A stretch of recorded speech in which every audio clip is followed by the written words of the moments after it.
Doctor पूजा, क्या यहाँ पर वाकई बस ये वोट बैंक की राजनीति ही हो रही है? एक भ्रम का माहौल आप फैलाने की यहाँ पर कोशिश कर रहे हैं। विधेयक अभी पेश भी नहीं हुआ, क्या संशोधन उसमें किए गए हैं, अभी वो सामने आने बाकी है वो अमेंडमेंट्स?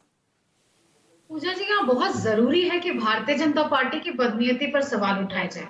जब जेपीसी पे वक्फ बोर्ड बिल गया था 97, ये मैं नहीं कह रही हूँ, जेपीसी के एक अहम मेंबर हैं डॉक्टर सैयद नासिर हुसैन, हमारे राज्यसभा एमपी, और बाकी एमपीज ने भी कहा कि 98% विपक्षी दलों ने अपना डिसेंट लिखा, डिसेंट नोट देकर। लेकिन जेपीसी में जिस तरीके से हर बिल, कोई भी बिल हो, कोई भी मामूली बिल हो या बड़ा बिल हो, क्लॉज बाय क्लॉज डिस्कशन होता है। पहली बार जेपीसी में क्लॉज बाय क्लॉज डिस्कशन नहीं हुआ।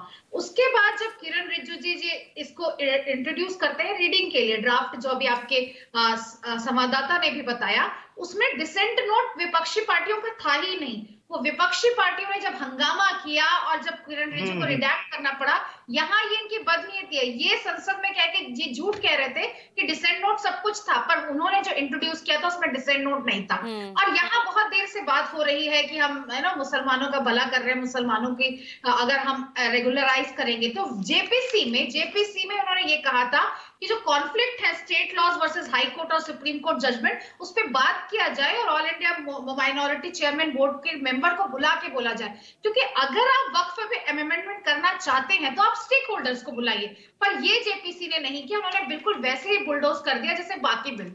ये भारतीय जनता पार्टी की पहली बदनीयती है। दूसरी है सच्चर कमेटी हर वक्त सच्चर कमेटी का रट लगाए बैठे।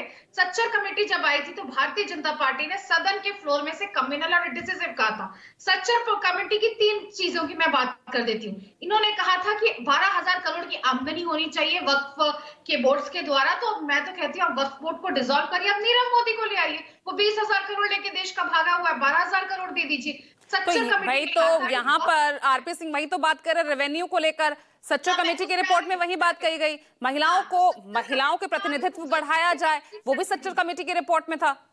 मैं आ रही हूँ। सच्चर कमेटी ने यह भी कहा था कि वक्फ डेवलपमेंट कॉर्पोरेशन के तहत एक 500 करोड़ का रिवॉल्विंग फंड किया जाए। अभी राजीव जी बता रहे थे कि सच्चर जी ने जो भी डेटा दिया उसमें बताया कि दलितों से भी बुरी हालत है।